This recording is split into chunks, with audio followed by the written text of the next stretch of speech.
Daily regularly working in the morning.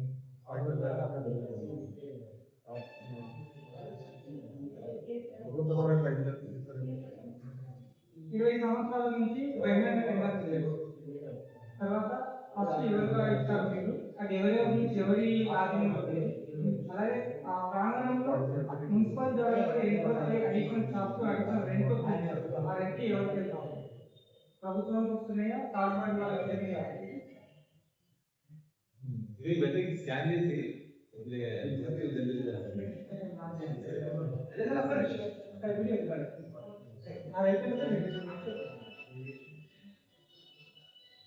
నేను office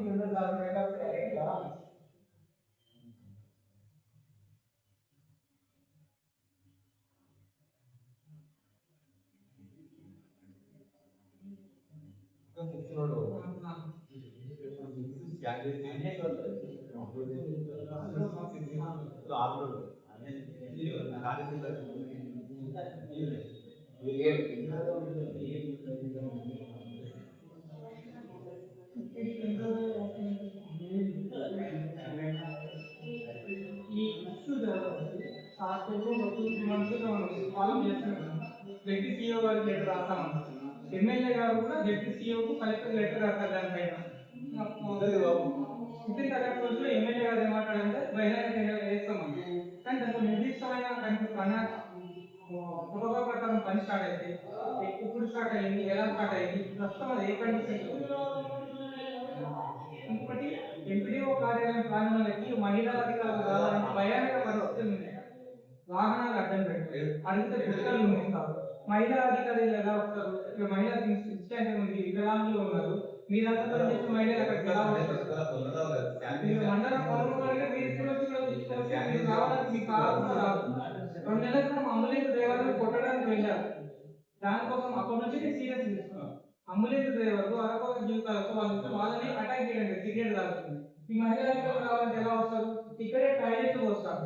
ఆ స్థాయి శాఖలో మురుగంతా మీకే వస్తుంది. 10 నిమిషాలు ఉండండి, మీకు రోగం రావడానికి గ్యారెంటీ. ముందర డ్రైనేజ్ కట్టుకోవచ్చు కదా వాళ్ళు. మీ సుమంత రైట్స్ మీకున్న ప్రివిలేజెస్ వాడండి సార్. మీరు ఎందుకంటే ఏర్పడి పబ్లిక్ ఎవరు స్పందించకపోతే నేను ఒక న్యూస్ ఛానల్, యూట్యూబ్ ఛానల్ వ్యక్తిగా నేను ఫిర్యాదు చేయాల్సిన సిచ్యువేషన్ వస్తున్నట్టు అర్థం చేసుకోండి.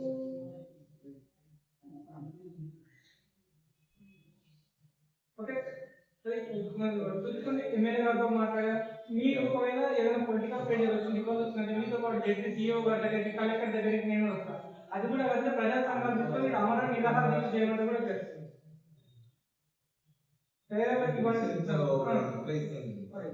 అంటే కొన్ని పరిధిలో నేను చిన్న రిక్వెస్ట్ చేస్తాను. 20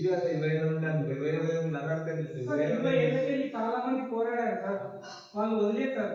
నేను మళ్ళీ కొత్తది తెలంగాణ కూడా